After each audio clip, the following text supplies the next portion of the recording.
Junto al nacimiento de nuestro Señor Jesucristo, que es una fecha que todavía está por celebrarse, falta bastante, está también la muerte de nuestro Señor, que terminamos hace una semana de celebrarla.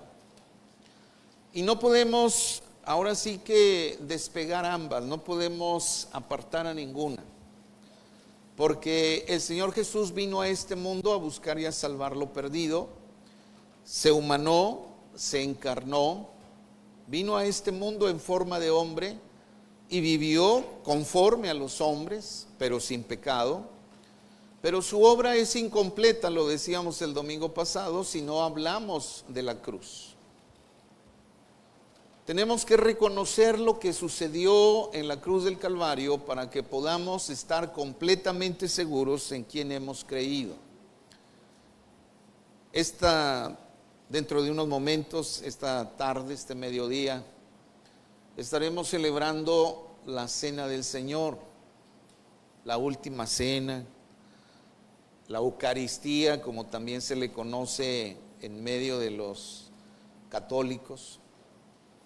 Pero tenemos que reconocer sobre todas las cosas lo que el Señor hizo por nosotros para que al llegar a ese momento podamos no ser como aquellos que no distinguen, que no disciernen lo que realmente se está haciendo.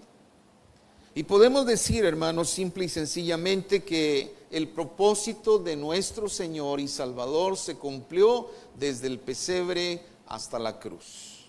En ese trayecto es donde se revela el amor de nuestro Dios. Y cuando hablamos acerca de ese momento en la cruz del Calvario, ciertamente que tenemos que ir a la palabra de Dios y reconocer que en Él o en ella está el mensaje que es de bendición para cada uno de nosotros. Y yo quiero invitarle a que considere el Evangelio según San Lucas, capítulo 23, versículo del 44 al 49. Lucas, capítulo 23, versículo del 44 al 49. Voy a permitir hacer la lectura. Ustedes me siguen con su vista en ella. Dice el verso 44: Cuando era como la hora sexta, hubo tinieblas sobre toda la tierra hasta la hora novena. Y el sol se oscureció y el velo del templo se rasgó por la mitad. Entonces Jesús, clamando a gran voz, dijo: Padre, en tus manos encomiendo mi espíritu. Y habiendo dicho esto, expiró. Cuando el centurión vio lo que había acontecido, dio gloria a Dios, diciendo: verdaderamente este hombre era justo. Y toda la multitud de los que estaban presentes en este espectáculo, viendo lo que había acontecido, se volvían golpeándose el pecho. Pero todos sus conocidos y las mujeres que le habían seguido desde Galilea estaban lejos mirando estas cosas. Vamos a orar. Padre, te damos gracias por tu amor, por tu misericordia, por la gracia, Señor, que tienes para con nosotros, y en este momento dependemos de la dirección de tu Espíritu Santo para meditar en tu palabra. Que sea, Señor, tu Espíritu el que nos lleve a este conocimiento hermoso del mensaje que tienes para nosotros este día. Señor, que nos lleve también a hacer tu palabra, a ponerla en práctica en nuestra vida, y Señor, que como resultado de ello nuestra vida sea bendecida, pero tu nombre sea glorificado.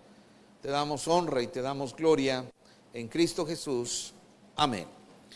Entonces, los momentos, el tiempo que nuestro Señor Jesús estuvo ahí en la cruz del Calvario, nos dan una enseñanza muy grande acerca de lo que Él era y cómo desde ese punto, desde ese púlpito, pudiera decirlo yo, predicó hasta su último momento el propósito para el cual Él había venido a este mundo. Y reconocemos esto, hermanos. Y Lucas, el Evangelio según San Lucas, nos relata aquellos acontecimientos que se dieron en la cruz del Calvario. Y Mateo también lo dice que eran cosas sorprendentes, que fue algo que sucedió, algo que pasó y que no pasó desapercibido por ninguno de los que estaban allí. Ciertamente les rodeaba una multitud. Algunos estaban ahí para ver qué era lo que iba a suceder en el último momento. Algunos estaban ahí para cumplir la orden de darle muerte, como era el caso de los soldados romanos. Algunos otros estaban allí manifestando su empatía con aquel que habían conocido. Otros más estaban allí como discípulos, aunque la mayoría de los discípulos varones se habían retirado por temor a lo que pudiera haber pasado con sus vidas. Pero ahí había una multitud. ¿Qué enseñanza nos trae una revelación deslumbrante de quién era aquel que pendía de la cruz del Calvario? ¿Qué hay aquí? ¿Qué enseñanza nos trae esto?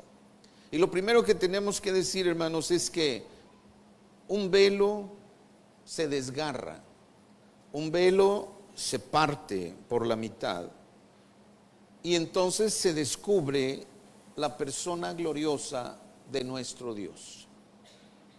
Entre las muchas cosas que sucedieron aquel día de la crucifixión de nuestro Señor Jesucristo, como es el caso de el tiempo de oscuridad que hubo desde la hora sexta hasta la hora novena, cuando el Señor estaba en la cruz del Calvario, dice la palabra de nuestro Dios que sucedió algo en el templo, en aquel lugar que se había apartado para llevar adelante una serie de ritos, porque en eso había venido a decaer la adoración que Dios había demandado a su pueblo, en meros ritos. Tan es así que de pronto encontramos que en un momento dado, antes de los días previos a la crucifixión, el Señor Jesús tuvo que ir y con un enojo santo, como le han llamado, voltea las mesas de los que se dedicaban a cambiar la moneda y echa fuera a todos ellos del templo y dice: la casa que es de oración la han vuelto ustedes casa de comercio, mercado. De tal manera que nosotros podemos entender que aquel lugar santo, donde en un momento dado había sido edificado con las miras de glorificar a nuestro Dios y Cristo, a nuestro Señor, había venido a caer en el mero ritualismo, y esta es una de las cosas que nuestro Jesús señaló en muchas ocasiones. En ese templo, como en el tabernáculo de Moisés allá en el desierto, estaba dividido en tres partes: el atrio del templo, el lugar santo y el lugar santísimo. A este último era a donde una vez al año, y solamente una vez al año, entraba el sumo sacerdote con la sangre para derramarla en el propiciatorio, la sangre de un animal limpio, derramarla en el propiciatorio y entonces apaciguar la ira de Dios y por todo un año cubrir los pecados que se presentaban delante de Dios y que merecían el castigo propio de ese Dios de amor, de santidad, pero también de justicia. Y entonces nosotros tenemos, hermanos, que entre el lugar santo y el lugar santísimo había una cortina grandísima, a la cual se le llamaba velo. Dicen los que saben de esto que más o menos este velo cubría una altura de 18 metros y que su grosor era como de 10 centímetros, de tal manera que no era cualquier velo. Y solamente el sumo sacerdote podía atravesar aquel velo una vez al año en el día de la expiación. Si alguien se atrevía a llegar al otro lado, al lugar santísimo, sin ser ese día especial, entonces definitivamente moría. Aún con todo, si el sumo sacerdote aquel día de la expiación hacía algo indebido, durante el ritual que tenía que presentar, el sacrificio, si se equivocaba en algo, entonces también moría. Por eso se le ataba un cordón, si ustedes lo quieren traducir, un mecate grueso, ¿verdad?, a uno de sus tobillos, y si se dejaban de oír unas campanitas que había en su atuendo, donde el sacerdote se estaba moviendo, y se dejaban de oír, entonces simple y sencillamente lo jalaban y lo sacaban de aquel lugar, para no entrar hasta el lugar santísimo y morir junto con él. Así que el lugar santísimo estaba privado para todos aquellos que no eran el sumo sacerdote. Y aún para él mismo, si no se presentaba con la sangre del cordero que había sido sacrificado para ofrecerlo precisamente en sacrificio. Difícil acercarse a un Dios así. En la mentalidad del judío, en la mentalidad del hebreo, siempre estaba presente el hecho de que Dios es inaccesible, de que a Dios no se puede llegar ante su presencia, de que no se podía presentar el hombre delante de Dios. Por eso cuando Moisés, dice la Biblia, que habló con Dios, o Dios habló con Moisés, dice que cuando vino y se presentó delante del pueblo, tuvo que hacer uso de un velo, porque su cara resplandecía y era señal de que algo maravilloso, algo sorprendente había ocurrido. Pero no era cosa común y corriente que el hombre pudiera tener al menos la idea de que se podía presentar delante de Dios. ¿Se imagina un Dios así? Inaccesible. Un Dios que según simple y sencillamente la mentalidad del judío era, Dios está ahí para vernos, pero más que para cualquier otra cosa, para traer castigos si es que nos portamos mal. Un Dios de ese tipo no es el Dios que muestra y manifiesta la Escritura. ¿Cómo conocer entonces a ese Dios? Precisamente, debido a esto es ese Dios eterno, es el Padre Celestial, el que envía a su Hijo Jesucristo a nacer en un pesebre, pero sobre todas las cosas a morir en la cruz del Calvario, para que a través de Él pudiésemos nosotros encontrarnos con ese Dios que nos parecía inaccesible, de ese Dios al que no conocíamos, de ese Dios del que teníamos una idea, pero no conocíamos, como nos fue revelado a través de nuestro Cristo.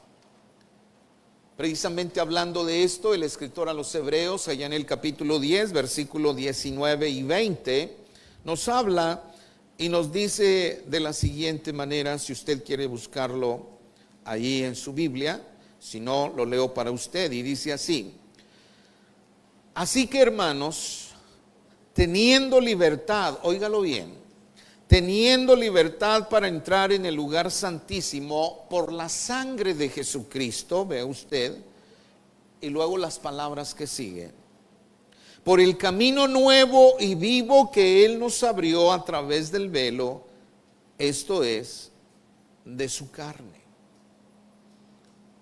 Así que el escritor nos está diciendo cosas muy ciertas. Dice que tenemos acceso con libertad para venir a nuestro Dios a través de la sangre de Cristo. Y esto es algo que debemos de recordar y de reconocer a cada momento, amado hermano, amada hermana. No es por lo bueno o lo buenos, o qué pudiéramos decirlo, santos que pudiéramos nosotros ser, que tenemos acceso a nuestro Dios. No se trata de usted, se trata de Jesús delante del Padre. Se trata de aquel que vivió una vida perfecta y que fue a la cruz del Calvario para que usted y yo pudiésemos tener acceso a ese Padre Celestial, a ese Dios Santo, presentarnos ante el lugar santísimo sin sufrir ninguna consecuencia en nuestra contra, sino por el contrario, el ser aceptados en el amado, el poder presentarnos ante Él y decirle: gracias, Señor, porque tú eres misericordioso para conmigo, eres misericordioso para con nosotros.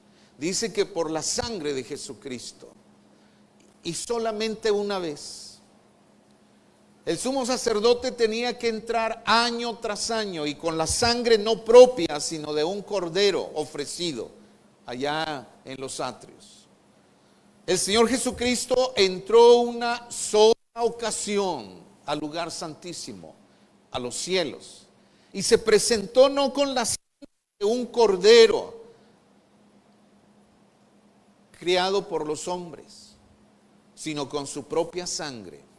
Y por eso dice el escritor, por la sangre de Jesucristo tenemos esa libertad. Dice ahí, y un camino nuevo. ¿Por qué un camino nuevo? ¿Por qué llama el escritor a los hebreos un camino nuevo?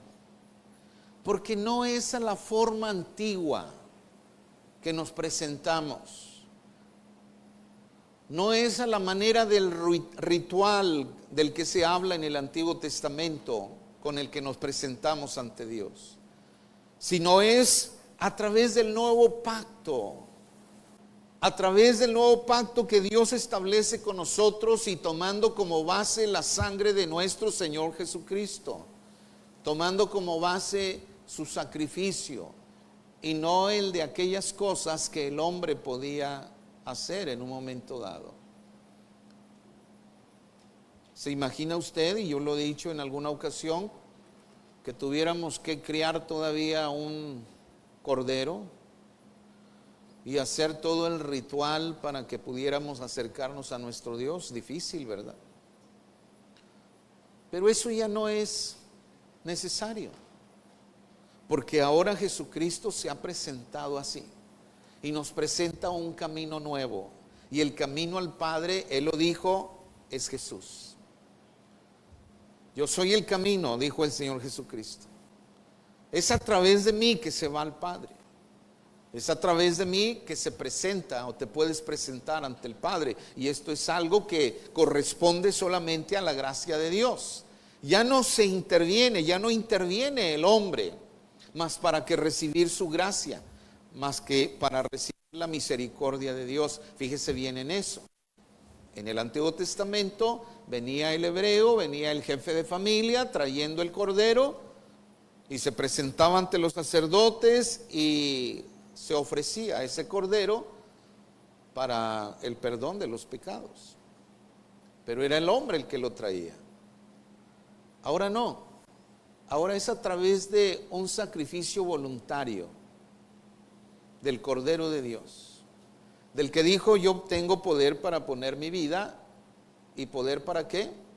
Para tomarla de nuevo. Un sacrificio no obligado, hermanos. A Jesús nadie lo llevó a la cruz en el sentido estricto de la palabra. Él quiso ir allá. Él dio su vida por usted y por mí. Eso hace diferente el sacrificio. Al Cordero lo traían. ¿Creen ustedes que si se hubieran podido comunicar con el Cordero le hubieran dicho: oye, ¿sabes qué? Pues tú eres el elegido para que a través de tu muerte podamos tener un poco de sosiego de parte de Dios y no nos culpe? ¿Te parece? ¿Qué creen ustedes que hubiera dicho el Corderito? Hubiera avalado y hubiera dicho: no, ¿verdad? Tú eres culpable, tú paga. Pero no, en el caso de nuestro Señor Jesús, hermanos, Él fue a la cruz porque para eso había venido, para ofrecer su sacrificio. Entonces aquel velo se rompió, y el escritor a los hebreos habla y dice que ese velo que se rompió prefiguraba al mismo Cristo, el cual fue sacrificado, partido por nuestros pecados, para que a través de Él pudiéramos tener ese acceso a nuestro eterno Padre. Así que cuando partimos el pan, hermanos, tendríamos que recordar y reconocer que es por el sacrificio de Jesús el que tenemos acceso a nuestro Dios. No es por lo que yo pueda hacer, no es por el abolengo que mi familia pueda tener en la iglesia, no es por lo bien que yo me esté portando.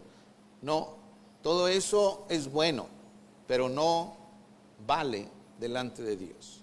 Es por el sacrificio de Jesucristo. Es por Él que usted y yo estamos aquí. No es por los ritos, no es por las fiestas, sino solamente por el ofrecimiento de nuestro Señor Jesús para ir a la cruz del Calvario. Número 2, hay una revelación deslumbrante, una revelación sorprendente, cuando ante semejante revelación la vida de los hombres es transformada. Y nosotros tenemos, hermanos, que ahí a los pies de la cruz estaban los soldados romanos, entre ellos el comandante, al que se le llamaba el centurión, un hombre de carácter seguramente fuerte, un hombre acostumbrado a ver morir a muchos en aquella, bueno, en la cruz, no en la de Jesús, pero sí en el método o a través del método de la cruz. No había una cruz como tal ahí. Dicen los comentaristas que al sentenciado a muerte siempre se le obligaba a cargar la parte del travesaño, lo que atravesaba el madero que sí estaba clavado en el lugar en el que se iban a crucificar. Y no era un madero cualquiera, sino era un madero que pesaba una cantidad de kilos muy, muy elevada. De tal manera que el que iba a morir cargaba esa parte. Aquel hombre estaba acostumbrado seguramente a haber visto el sufrimiento que muchos condenados habían tenido. Había sido partícipe de la muerte de muchos.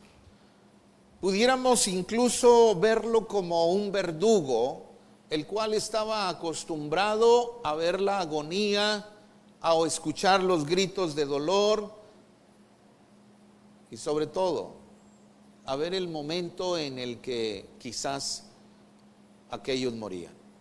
Así que un crucificado más no iba a ser problema para el centurión. Pero la cosa viene cuando en un momento dado se empieza a oscurecer la escena. Aquello no sucedía en cada una de las crucifixiones, o quizás nunca sucedió antes de aquella crucifixión.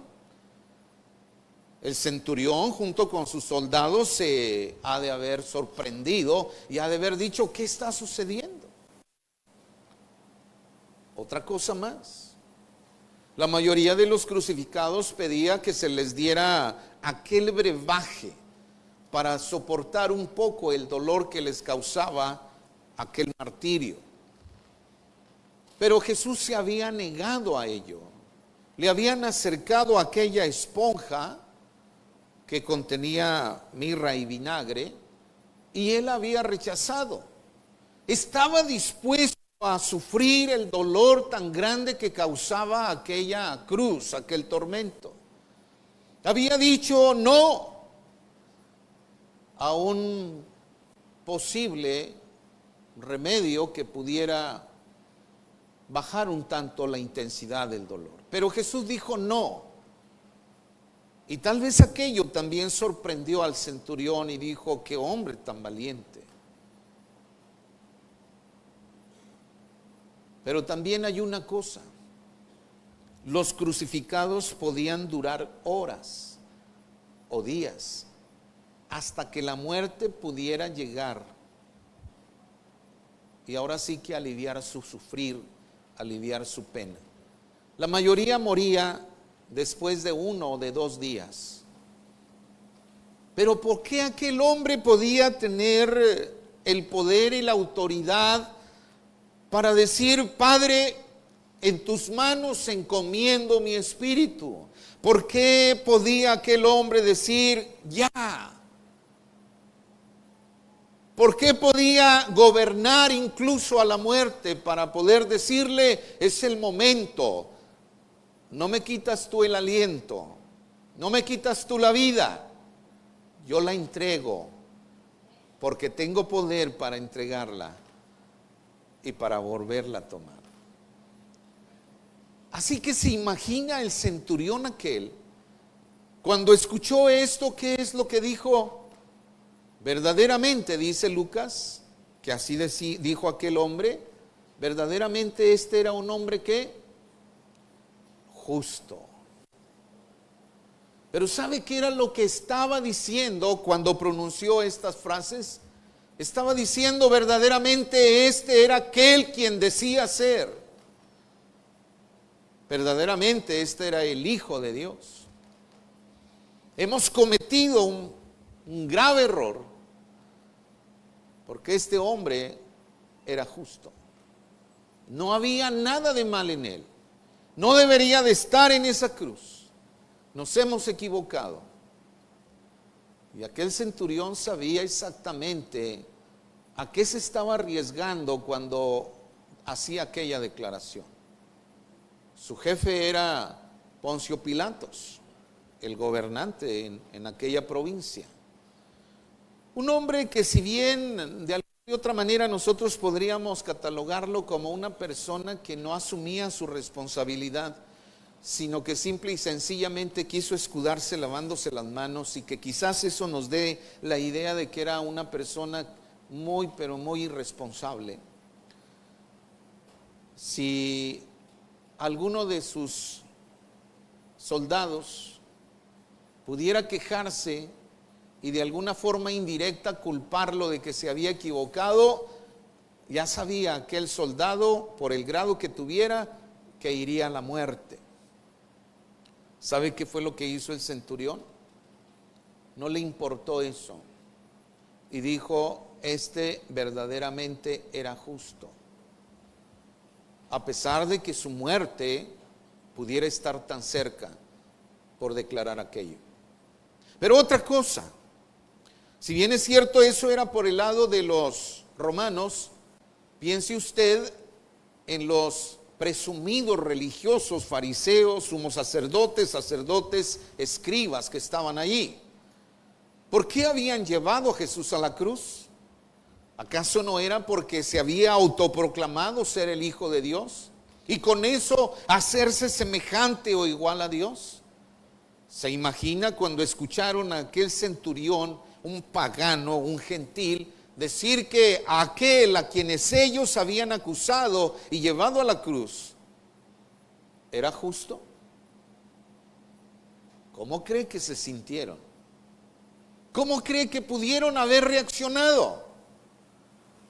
Recogiendo las más grandes de las piedras y tratando de dirigirlas hacia él, porque estaba diciendo una blasfemia. ¿Cómo puede ser posible eso? Estaba diciendo lo que Jesús había dicho de sí mismo, que era el Hijo de Dios, que no era una persona común y corriente, sino que era alguien que se elevaba por encima de todos los que estaban allí. Pero no le importó al centurión. Él hizo su declaración y simple y sencillamente con aquello dejó establecido que había entendido el mensaje que desde la cruz el Señor Jesús había estado diciendo, había estado hablando, y lo entendió. Y estoy seguro que su vida se transformó, que su vida cambió. La palabra del Señor nos habla y nos dice allá en Romanos 10, el versículo 9, que si confesares con tu boca que Jesús es ¿qué? Es el Señor, y creyeres en tu corazón que Dios le levantó de los muertos, ¿qué? Serás salvo. Para mí aquel centurión estaba confesando la primera parte, que Jesús es el Señor. Pero 3 días después seguramente este hombre escuchó, o no sé si fueron de la guardia que estaban apostados allí a la salida del sepulcro, a la entrada del sepulcro, como usted quiera verlo, y escuchó de aquel del que él había dicho, este verdaderamente era un hombre justo, escuchó la noticia de que había resucitado, de que se había levantado. Así que se imagina usted, ¿cree usted que aquel hombre no pudo haber creído? Yo creo que creyó, y de todo corazón, y que su vida cambió, que su vida fue transformada. Por eso estoy diciendo en este punto que esta revelación que Jesús hace de ese Dios de amor y de misericordia tiene poder para cambiar, para transformar a los hombres, por muy fuertes de carácter que puedan ser, por más pecadores que puedan ser. Porque no solamente fue el centurión el que dijo que era justo. ¿Se acuerda del ladrón o uno de los ladrones que estaba al lado de Jesús? El cual también dijo a su compañero, tú y yo merecemos estar aquí, pero este ningún mal ha hecho. Con eso estaba diciendo que era ¿qué? Que era justo. Ese es el Cristo maravilloso al que le debemos nuestra salvación, hermanos. Ese es el Cristo que fue a la cruz y que dio testimonio hasta el último momento de que era el enviado de Dios para la salvación del hombre. No solamente los de su época, sino de cualquier época, incluyéndonos nosotros. Es el Señor que nos ha dado esa bendición de ser salvos y de celebrar esa muerte en la cruz del Calvario cada vez que nos acercamos a su mesa. Pero no solamente cada vez que nos acercamos a la mesa del Señor, sino día con día poderle dar gracias y decirle, gracias Señor por esto que tú has hecho. La multitud que estaba allí aparte reconoció su falta. Definitivamente que la reconoció, porque nosotros, hermanos, leemos en el versículo número 48 que dice, y toda la multitud de los que estaban presentes en este espectáculo, viendo lo que había acontecido, se volvían y hacían ¿qué cosa? Se golpeaban el pecho.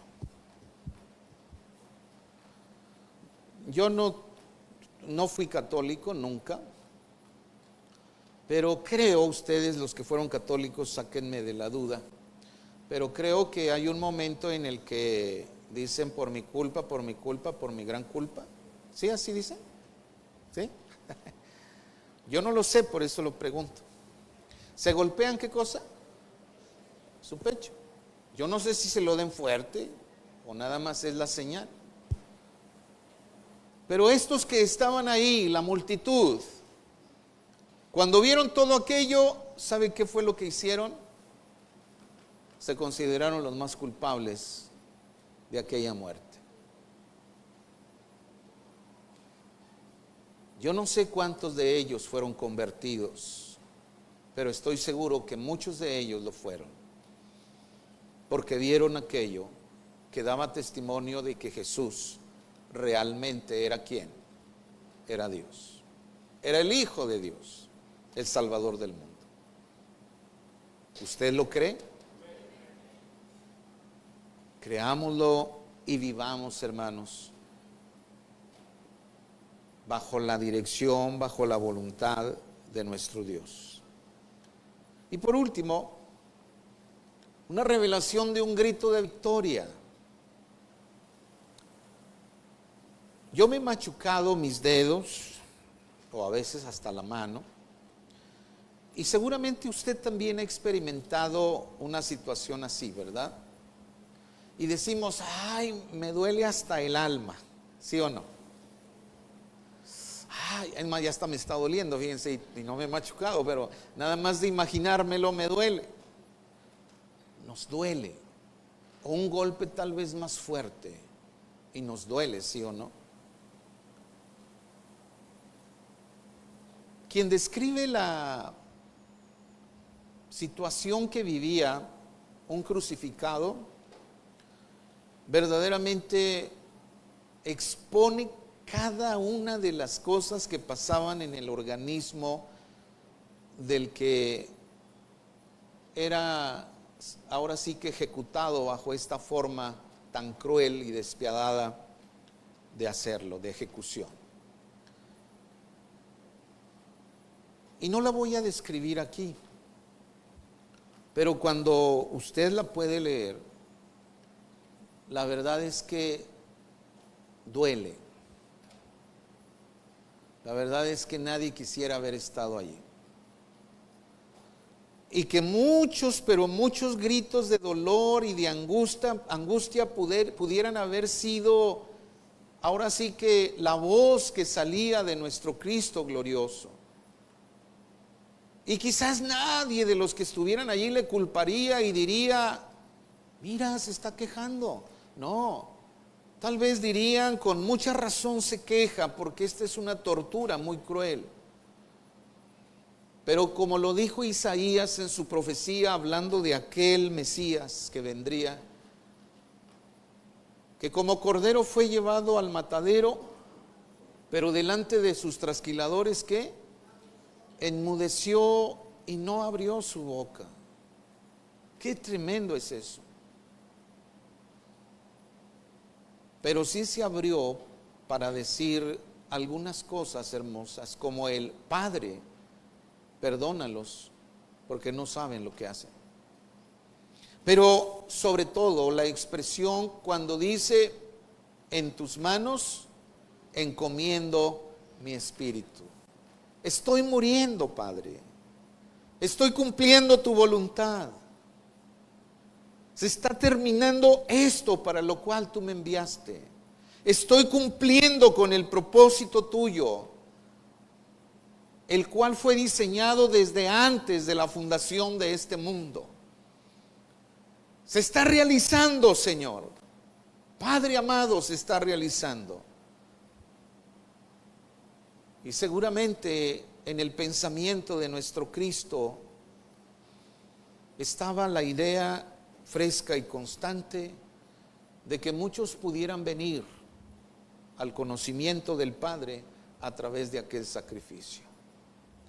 Y en lugar de un grito de dolor, de desesperación, de lamento, de tristeza, de reproche, de enojo, el Señor Jesús pronunció, según lo registra el Evangelio, según San Juan, una palabra que decía exactamente lo que había pasado. Él dijo, consumado es. Que si nosotros lo pudiéramos trasladar, hermanos, a nuestro lenguaje, esa palabra griega, teteleste, allá en Juan capítulo 19, versículo 30, simple y sencillamente diríamos que Jesús dijo, está saldada la cuenta, está pagado todo, no hay deuda. Gloria a Dios por ello. No hay deuda en contra nuestra.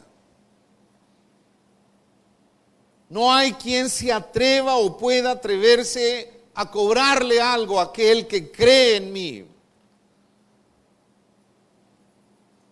Y eso es precisamente lo que nos da seguridad a usted y a mí de estar en Cristo y de creer que es poderoso para guardar nuestro depósito hasta aquel día. Eso es lo que Cristo hace. Nos da seguridad. Porque Él pagó absolutamente todo. No dice la Escritura incluso que Él en la cruz clavó el acta de lo que nos acusaba, el acta de los decretos que nos era ¿qué? ¿Favorable? No, contraria. Pero el Señor llevó todo esto, siendo Él justo, por amor a usted y por amor a mí. Por eso cuando nos acerquemos, hermanos, al pan y al vino, que simbolizan el cuerpo y la sangre de nuestro Cristo, reconozcamos que hemos sido salvos por la gracia del Señor y que nos debemos a Él. Y que en respuesta a su gran amor, mostrado a través de ese sacrificio perfecto, podamos rendir nuestras vidas y decirle: Señor, aquí estamos. ¿En qué podemos servirte? ¿Cómo podemos ser usados por ti?